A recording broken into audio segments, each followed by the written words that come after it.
नमस्कार दोस्तों, मैं राजकुमार मौर्य प्रखर इंडिया यूट्यूब मंच पे आपका स्वागत है। बहुत बड़ी खबर आ चुकी है उत्तर प्रदेश से। उत्तर प्रदेश की 9 विधानसभा सीटों पर उपचुनाव हो रहा है। इस उपचुनाव को लेकर समाजवादी पार्टी ने और भारतीय जनता पार्टी ने अपनी पूरी ताकत झोंक दी है। और इसी उपचुनाव के बीच ओम प्रकाश राजभर की पार्टी है, जो योगी सरकार में मंत्री हैं, एसबीएसपी को बहुत बड़ा झटका लग चुका है।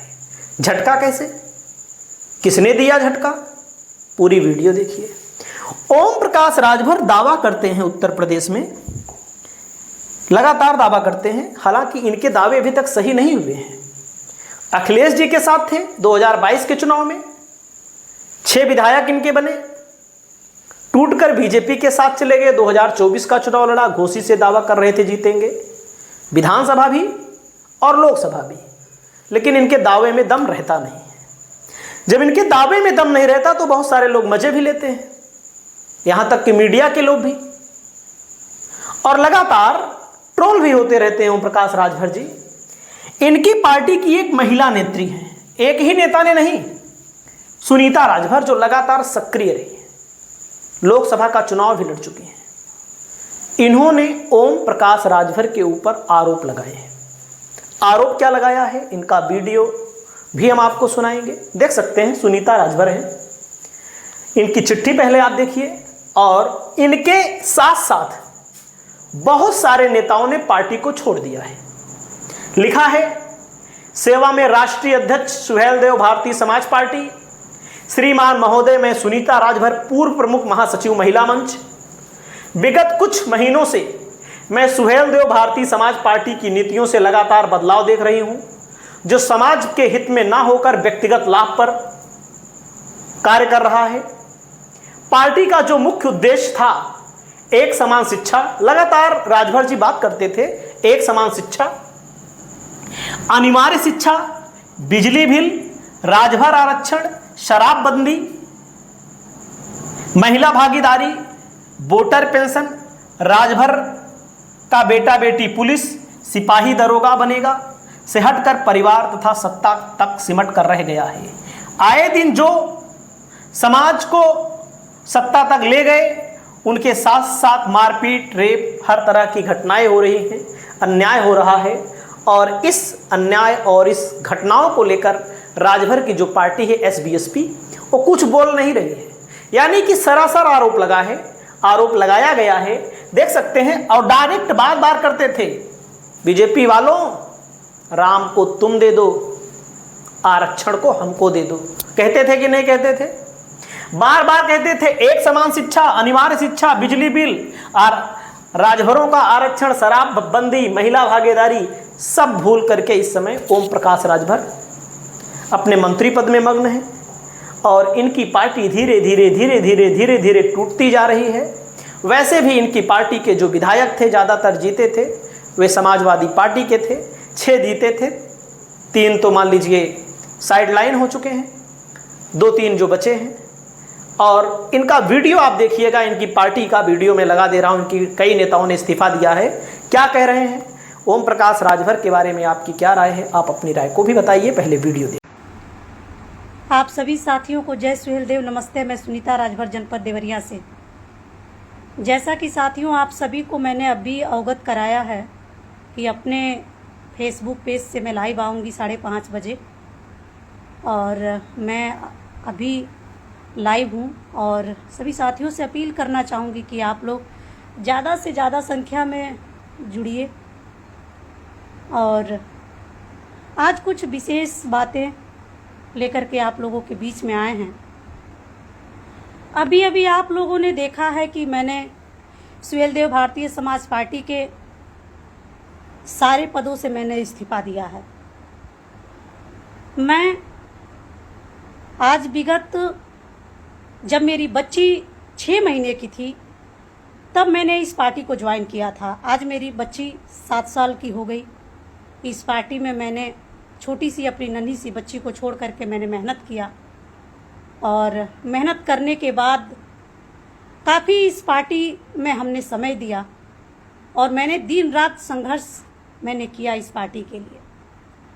आज इस्तीफा देने के बाद कई लोग पूछ रहे हैं कि दीदी ऐसा क्यों, ऐसा क्या हो गया। मेरे साथियों, मैं आप लोगों से एक चीज बताना चाहती हूँ कि जिस पार्टी का विचारधारा अगर चेंज हो जाए, जिस पार्टी का सिर्फ मकसद हो जाए अपनत्व का, जिस पार्टी का सिर्फ मकसद हो जाए पैसा, जिस पार्टी का मकसद ये हो जाए कि मुझे समाज के लिए कुछ नहीं करना है, तो उस पार्टी में मेरे जैसे लोग रह के क्या करेंगे, मेरे जैसे शिक्षित लोग रह के क्या करेंगे, मेरे जैसे जो है कि आज़ाद लोग रह के क्या करेंगे।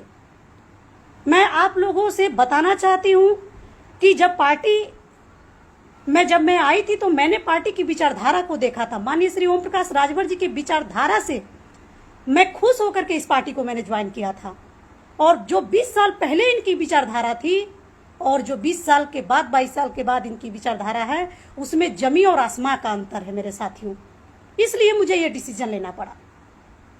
आप बताइए कि जिस राजभर समाज को मैट पे, चट पे भी नहीं बैठा करके, खाली ऐसे घास फूस पे बैठा करके जिस समाज को इन्होंने भाषण सुना करके जगा करके, और हमारा समाज इनको जो है कि बिल्कुल अर्श से फर्श पे पहुंचाने का काम किया।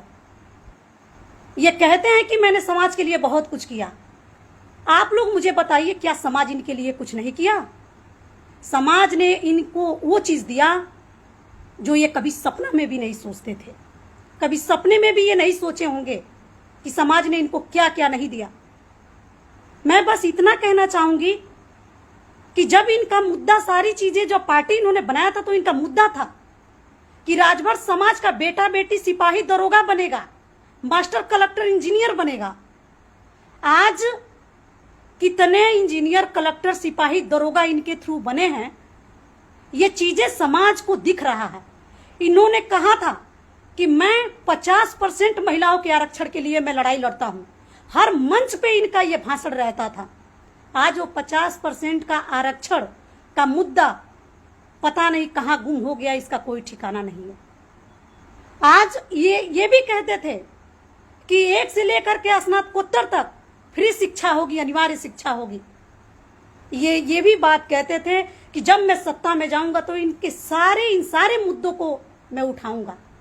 आप बताइए मेरे साथियों, इनको सत्ता के नजदीक, इनको कैबिनेट मंत्री बनाने के लिए हम लोगों ने क्या क्या नहीं झेला, कार्यकर्ताओं ने क्या क्या नहीं झेला, कार्यकर्ताओं ने क्या क्या नहीं सहा। लाठियां खाई, गालियां सुने, प्रताड़ना सुने, लेकिन बदले में क्या मिला? बदले में ये मिलता है इनके भाषण में कि जो अगर कोई भी आएगा, जो अगर हमारे पास आएगा, काम नहीं करेगा, तो मैं उसके साथ बैठ करके 1 मिनट बात नहीं कर सकता हूं। ये कोई शब्द है? ये कोई भाषा है क्या? इसी तरह से अपने कार्यकर्ता जो नींव होते हैं, जो रीढ़ की हड्डी हैं, उनसे बात किया जाता है? यही कोई तरीका है बात करने का?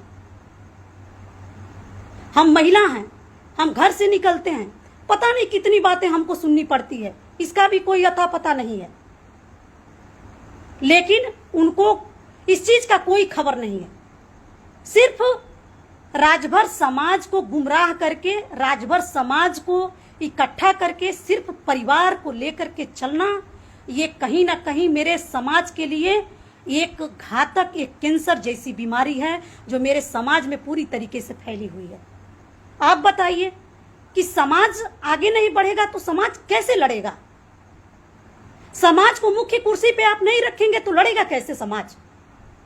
समाज के हाथों में आप अगर तलवार नहीं पकड़ाएंगे तो लड़ेगा कैसे? हथियार नहीं देंगे, कलम का हथियार नहीं देंगे।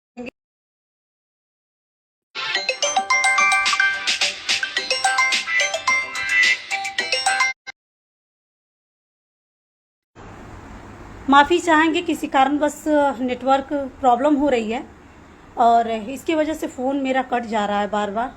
और हाँ, तो मैं मुद्दों की बात करती हूँ।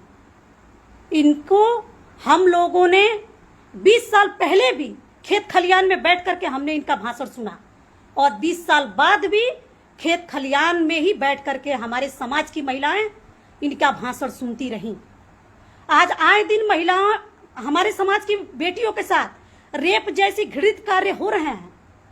पीटे जा रहे हैं, समाज में लोगों की जमीनें छीनी जा रही हैं, कौन आवाज उठा रहा है? हमने क्या सोचा था? मेरे साथियों, ये सारे मुद्दे जो उत्तर प्रदेश में बिजली के बिल को लेकर के चिल्ला रहे थे कि बिजली का बिल मैं माफ करवाऊंगा सत्ता में जाऊंगा, तो शराबबंदी करवाऊंगा जब सत्ता में जाऊंगा, तो अब किस तरह से इनको सत्ता में पहुंचाया जाए? आप बताइए, इनको अमेरिका का राष्ट्रपति नहीं ना बनाया जाएगा? जिस सत्ता के लिए ये चिल्ला रहे थे उस जगह पे ये पहुंच गए हैं, और तब भी समाज के लिए 1% भी काम इनके कलम से नहीं हो रहा है। आखिर क्यों? समाज क्या इस दिन को देखने के लिए है कि हम लोग आपको वोट देते रहेंगे, आपका समर्थन करते रहेंगे, पढ़े लिखे युवा आपका जयकारा लगाते रहेंगे, आपका नारा लगाते रहेंगे, और आप उनको आए दिन वही देंगे झंडा डंडा? उसके आगे आप कुछ नहीं सोचे हैं देने के लिए?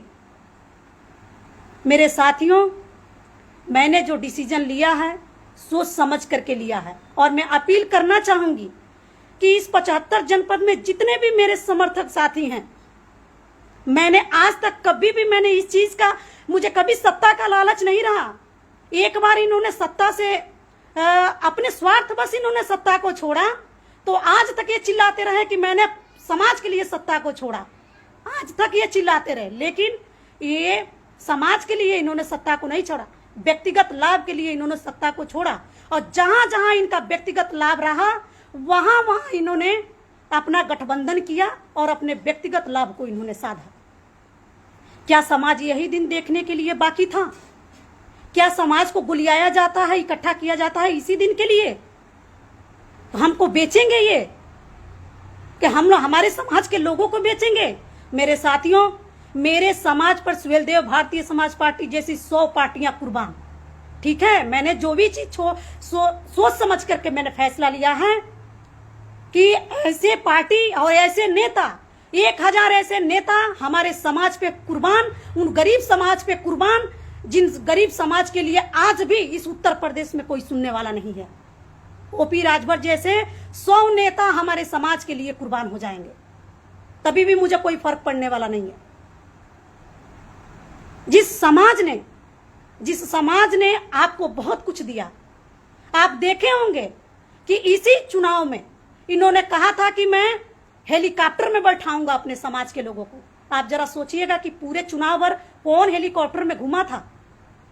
आप लोग एक बार अपने दिमाग से बैठ करके मेरी बातों को सोचिएगा कि कौन बैठा था और किसने इनके साथ बैठ करके 4 कदम कौन चला था। मेरे समाज को खुद ये कमजोर कर रहे हैं, खुद मेरे समाज को बिल्कुल राजभर समाज को एक गर्द में लेकर के जा रहे हैं, खुद ही 30 साल पीछे उनको लेकर के जा रहे हैं। आखिर क्यों? मैंने जो भी किया है अपना फैसला सोच समझ करके लिया है, और सुभाषपा छोड़ो अभियान सुनीता राजभर के तरफ से आगाज हो चुका है, और मेरे हिसाब से सारे जनपदों में सुभाषपा छोड़ो अभियान चलेगा, और सुनीता राजभर पीछे नहीं